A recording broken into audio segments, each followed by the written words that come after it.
Yeah, so my plan was to do, the car is not a new car, and many of the items that was installed in it are now out.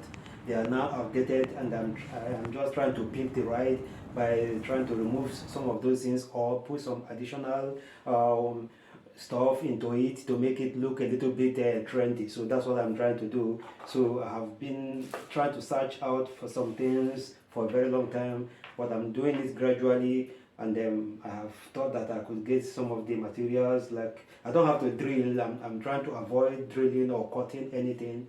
I just want to keep the car as it is, especially the dashboard. So, and I'm trying to use things that make sense. So right now you can see this, like I have spoken about this kind of the cable you see here. So this cable you see here are not anything it has no resistance. So this one that is used for this the fog lamp.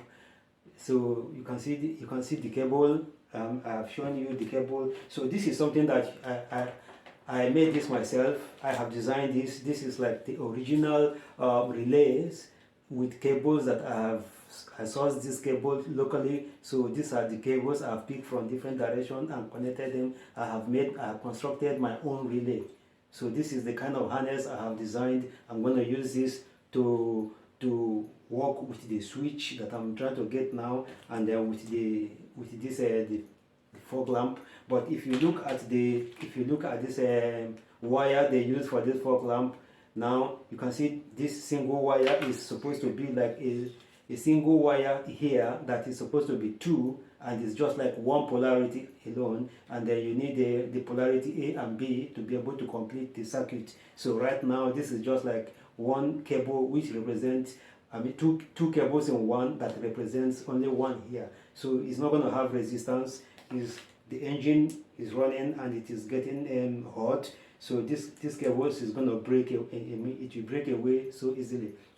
So that is why I'm going to think of what I'm going to do to see if it is possible to remove this cable from this source, and then put a good cable that have that will stand, that will have resistance. So that's what I'm going to do. So you can see all these cables are good cables. They are nice ones.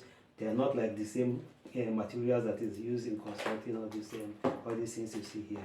So that's what I'm going to do. So this one is this is the kind of camera. I have seen this camera there. This is this it will work with it's a Wi-Fi device. Like it works like wireless. And then I thought I could use this so that I don't have too much connections in the car, and then that is why I have decided to make this one wireless. But this is the packet, and then the manual here is not very explanatory. It doesn't say much things. So what I'm going to do is that I'm going to go online to see if it is possible to get a kind of a description of how to install this into the car. So to connect it with my cell phone, or with, if I have any other kind of a system I want to use to monitor this camera. So I'm going to see how I'm going to do this. I'm going to do that because I think that is going to be better for me. I just install my cell phone there and connect it with this camera, and when I want to leave the car I take my cell phone with me, and then the camera remains there. So that's actually, I don't have problems when I'm reversing anymore. I don't have that kind of problem, but sometimes I need it, especially when now there is too much of snow, and there is at night. I just feel like I should have a backup camera on the car. So that is why I decided to buy it. So what I want to say is that online shopping is not this one, that this harness that I have designed here. You can't. I'm lucky that I have not ordered for this, because if I've ordered for this, it will still come with cables like this kind of cables that have no resistance, and it's going to cost me well over 15 euros to buy this kind of relay, or this kind of harness that I'm going to use to connect to the switch, I mean to the fog lamp. So I have designed this myself, two different relays. Then cut these metals, this aluminum sheet, then I put it there. So what I'm going to do is that I'm going to make a hole on which I stick this to the body of the car, either by the side of the battery or by the side of the main fuse.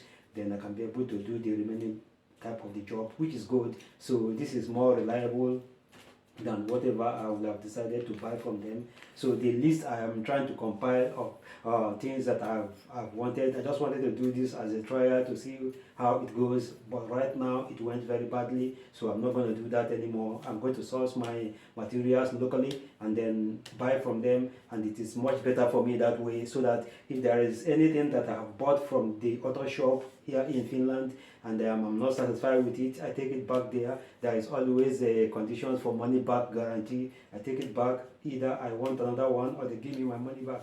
So this is how it goes. It's much better for me. So online shopping, I'm not going to do it anymore, and I'm not going to advise you not to do it. But when you are shopping online, please have it at the back of your mind that it is what you get is, is what you have is what you get. So there's nothing there. It is that way. So it's a lot of risk, and it's not 100% guaranteed that you get genuine materials, things that are perfectly made. Nothing. Everything you see here is just plastics. It's just nonsense. It doesn't justify the amount of money that I have spent and then the time I have waited for these things to be shipped to me. It doesn't justify it at all. So that is for me. So yours is going to be yours, but I can only say be careful. Thank you for watching, and God bless.